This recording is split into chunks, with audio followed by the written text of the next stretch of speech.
Old ജനറേഷന് അത്ഭുതം, new ജനറേഷന് കൗതുകം. സലീമിന്റെ കടയിൽ പതിവ് പോലെ ഇന്നലെയും മത്സ്യങ്ങളെത്തി.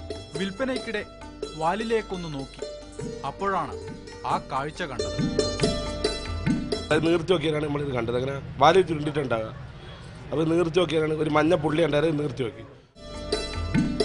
എഴുത്ത് അറബിയാണോ എന്നറിയാൻ വിദഗ്ധരെ കൊണ്ട് പരിശോധിപ്പിച്ചു.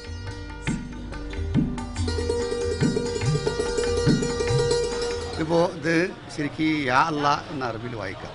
അറബിയിൽ ഇത് യാസീൻ, ഇത് മാഷാ അല്ലാ, ഇത് ബിസ്മില്ലാ വായിക്കാം. ഒപ്പം വലയിൽ കുടുങ്ങിയ മാന്തലുകളെല്ലാം ചട്ടിയിലായി. 5 മീനുകളെയും ഫിഷറീസ് വകുപ്പ് ഏറ്റെടുക്കുകയാണ്. ഷമീർ മച്ചിങ്ങലിനൊപ്പം നിഷാന്ത്, മാതൃഭൂമി ന്യൂസ്, വയനാട്.